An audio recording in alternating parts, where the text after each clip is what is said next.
یہ بات سمجھنے کی ہے کہ کس جانور کی قربانی جائز ہے اور کس جانور کی قربانی جائز نہیں ہے۔ اللہ رب العزت نے قرآن کریم میں ہمیں یہ اصول بتایا ہے کہ کس جانور کی قربانی جائز ہے اور کس جانور کی قربانی جائز نہیں ہے۔ اللہ پاک قرآن کریم میں فرماتے ہیں وَلِكُلِّ أُمَّةٍ جَعَلْنَا مَنسَكًا لِيَذْكُرُوا اسْمَ اللَّهِ عَلَىٰ مَا رَزَقَهُم مِّن بَهِيمَةِ الْأَنْعَامِ۔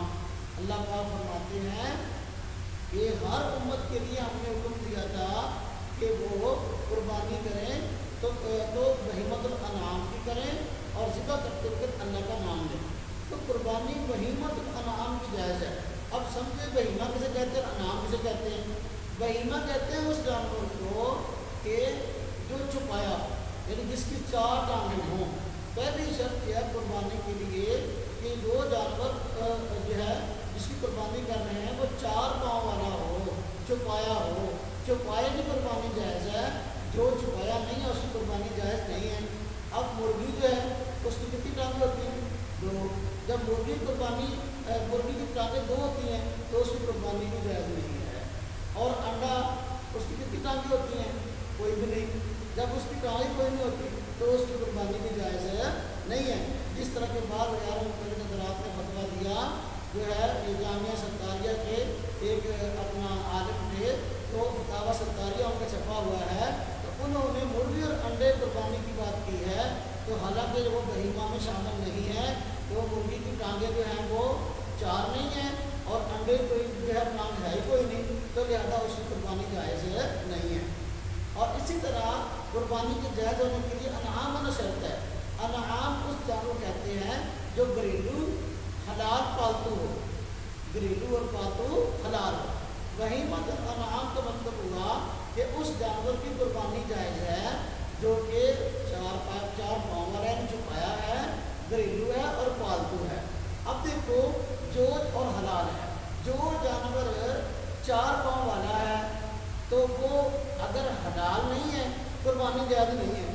جس طرح کے گدھا، اب اس کی ٹانگیں جو ہیں 4 تو ہیں اور گھریلو پالتو بھی ہے، اس لیے کہ گدھے کو گھر میں پالا جاتا ہے، لیکن کیونکہ حلال نہیں ہے اس لیے اس کی قربانی جائز نہیں ہے۔ اور اسی طرح جو ہے بسا اوقات جانور جو ہے چھپایا بھی ہوتا ہے اور حلال بھی ہوتا ہے لیکن گھریلو پالتو نہیں ہوتا، تو اس کی قربانی جائز نہیں ہے۔ جس طرح کے ہرن، اب ہرن دیکھو کہ چھپایا بھی ہے اور حلال بھی ہے لیکن گھریلو اور پالتو نہیں ہے، اس لیے ہرن کی قربانی جائز نہیں ہے۔ تو اصول سمجھ میں آ گیا کہ قربانی ان جانوروں کی جائز ہے کہ جو 4 پاؤں والے ہوں، گھریلو پالتو ہوں اور حلال ہوں۔ جو چوپائے نہیں ہیں، جو گھریلو پالتو نہیں ہیں اور جو حلال نہیں ہیں، ان کی قربانی جائز نہیں ہے۔ یہ 4 قسم کی قسمیں ہیں، مذکر اور مؤنث ملا کر، اور ان کی مختلف قسمیں ملا تو کچھ بڑھ جاتی ہیں۔ جس طرح کے اونٹ دیکھیں، اونٹ اللہ پاک نے قرآن کریم میں فرمایا ہے ثمانیۃ ازواج، یہ 8 قسم کے جانور ہیں۔ اب دیکھیں اونٹ ہے، مذکر ہو اور مؤنث اونٹ اور اونٹنی ہے۔ اسی طرح گائے ہے اور اپنا گائے کے گھر والا، ہاں جی، بیل جو ہے، اسی طریقے سے جو ہے اپنا بکری ہے اور بکرا ہے، ڈونگا ہے، ڈونگی ہے۔ اب اس طرح کی قربانی جائز ہے۔ اور عرب کے اندر جو بھینس اور بھینسا ہے یہ بھی گائے کی قسم شمار ہوتی ہے۔ جس طرح کے عربی کی لغت کتابوں میں باقاعدہ لکھا ہوا ہے کہ اپنا بھینس کا نام ہے جاموس عربی زبان میں۔